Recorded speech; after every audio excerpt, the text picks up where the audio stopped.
When my parents told me to send $2,800 for my sister's prom, I laughed at first. I thought it was another one of Mom's jokes. Then she said calm but cold, "If you don't bother calling yourself our daughter." My hands went still. The words didn't sound like love. They sounded like business. I stared at my phone, waiting for her to say she was kidding. She didn't. For years, I'd sent them money, bills, emergencies, rent, repairs, without thinking twice, because that's what family means, right? You give, they love you. But that day, something inside me broke.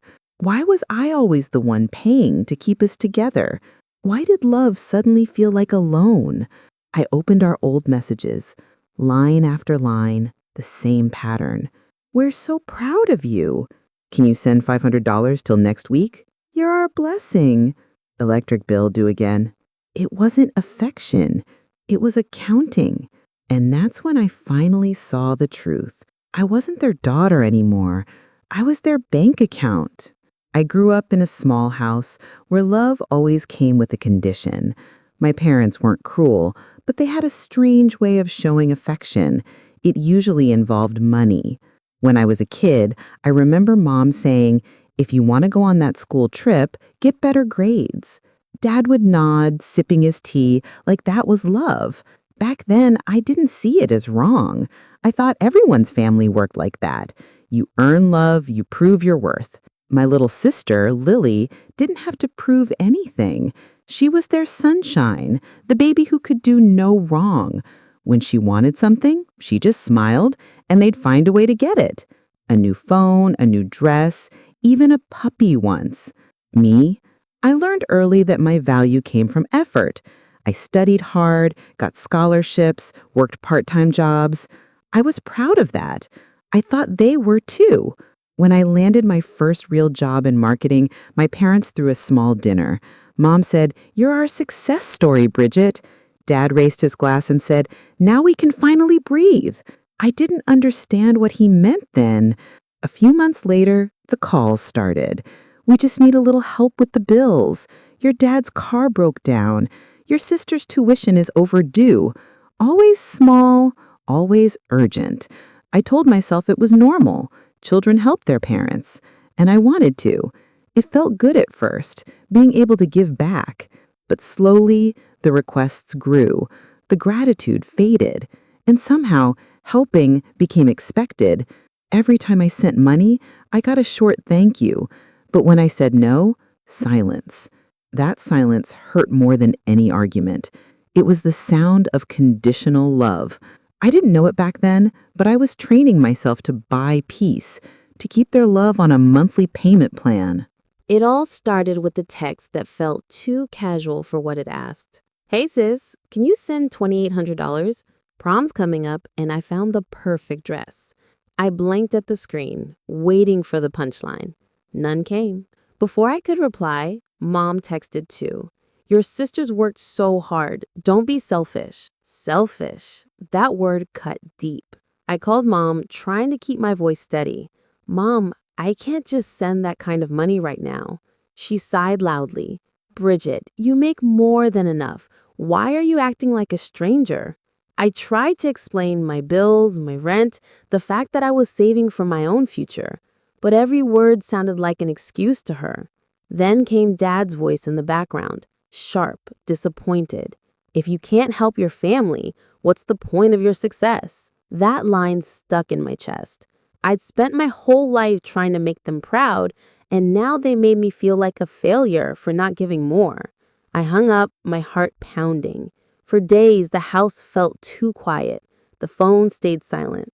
No good mornings, no check-ins, just cold distance. Then out of nowhere, a message from Lily.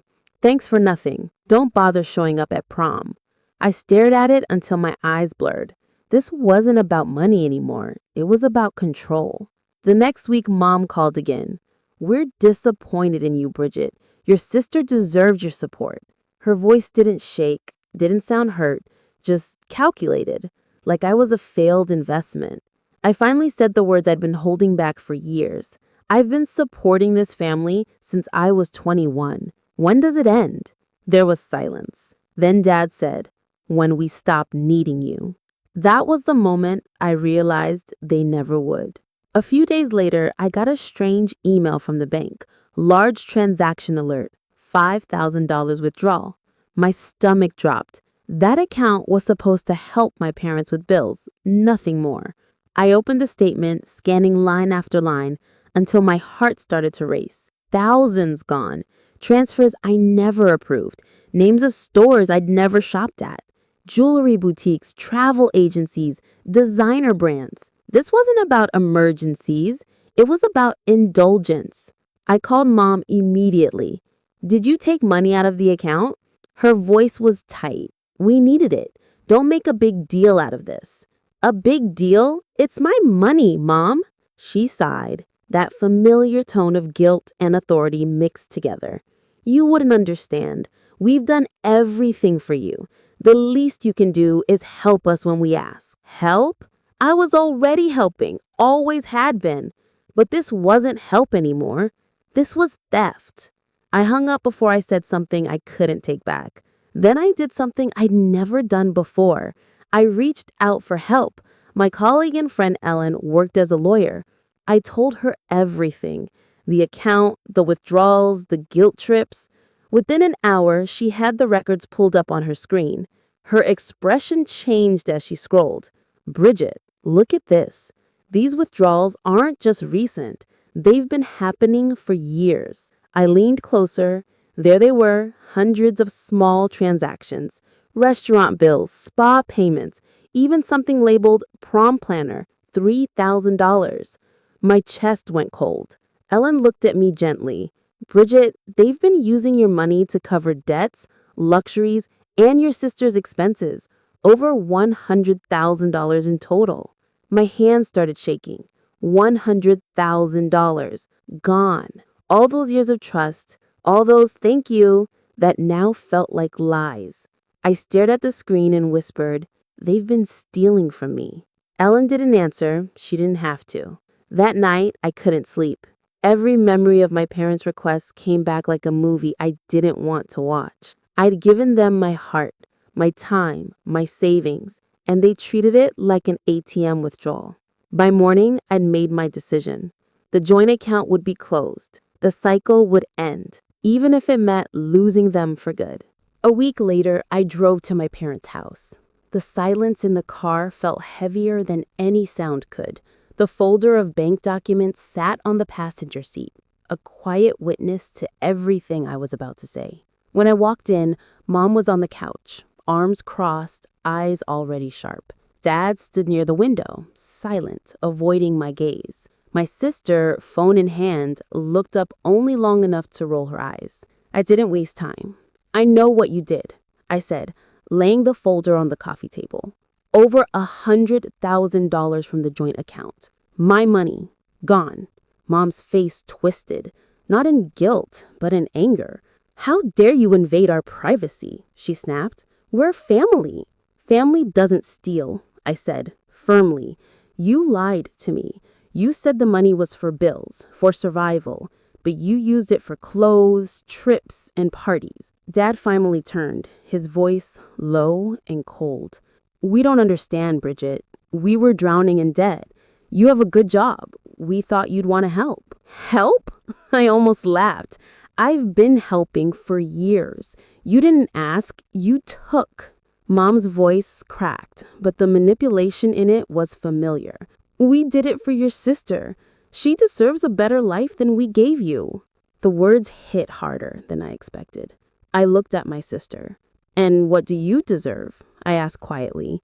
She shrugged, avoiding my eyes. No apology, no remorse. That silence hurt more than their lies ever could. I gathered the papers, my hands trembling. I'm closing the account. It's over. No more money, no more excuses. Mom gasped, clutching her chest. You're abandoning us, she cried. I took a deep breath, steady but broken. You abandoned me the moment you started using me. The room erupted. Shouts, accusations, guilt. My father's voice rose, demanding loyalty. My mother's tears turned into rage. My sister stayed quiet, letting them speak for her. But I didn't stay to listen. I walked to the door, turned once more, and said softly, "You can't buy love with other people's money. And you can't call it family when it's just a transaction." Then I left. Outside, the cold air hit my face, sharp and freeing. For the first time in years, I didn't feel responsible for their choices. I felt light. The weight of being their provider, their safety net, their walking wallet was finally gone. Days passed and the silence was deafening. No calls, no texts, no guilt-filled apologies, just quiet. For once, I wasn't waiting for my phone to buzz with another request or demand. It felt strange at first, peaceful, but also empty. My whole life had revolved around fixing their problems, keeping them afloat, proving I was enough. Now there was nothing left to fix. A month later, word reached me through a cousin. My parents had filed for bankruptcy. $500,000 in debt, the house gone, the cars repossessed. I sat on my couch listening to the message again and again, unsure of what I was supposed to feel. Pity? Anger? Relief? Maybe all of it.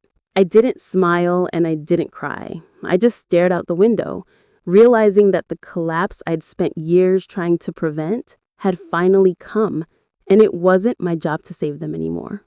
My sister had taken a job at a clothing store, folding shirts and working shifts she once thought were beneath her. It wasn't revenge. It was life finally teaching her what I'd been trying to show all along. Meanwhile, I started therapy. I needed to untangle the years of guilt, the weight of being the responsible one. I learned something powerful.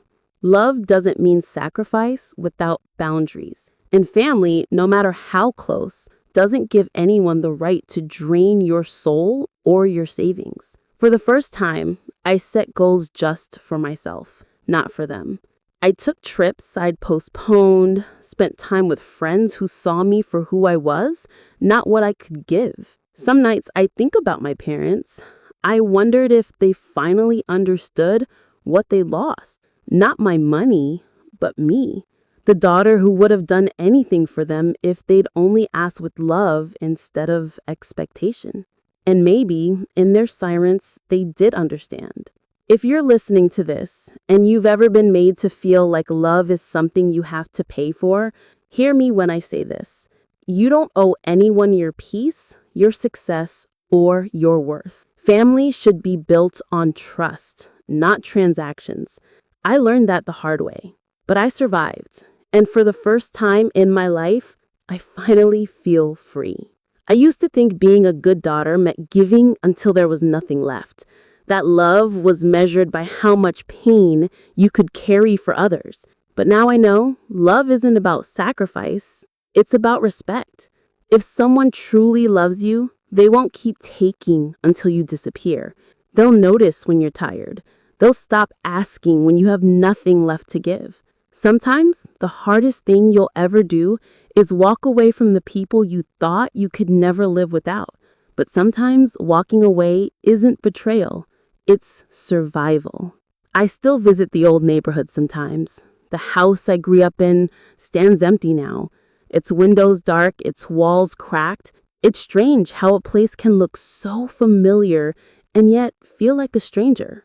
I stand there quietly, remembering the laughter, the arguments, the birthday candles I used to blow out while wishing for love that didn't come with conditions. And I smile, not because I've forgotten, but because I've learned that family can break you, but it can also be rebuilt with honesty, with kindness, with people who choose you without expecting a return. So if you've ever been made to feel like your worth depends on what you can give, I want you to remember this. You deserve love that doesn't come with a price tag. You deserve peace that doesn't require payment. Maybe forgiveness isn't about saying, it's okay. Maybe it's about saying, I'm done carrying this. And that's what I've done. I let go, not because they deserved it, but because I did. This is my story. The day I realized I was never a daughter in their eyes, only a bank account. But now I'm more than that. I'm free, I'm whole, and for the first time, I'm living for me.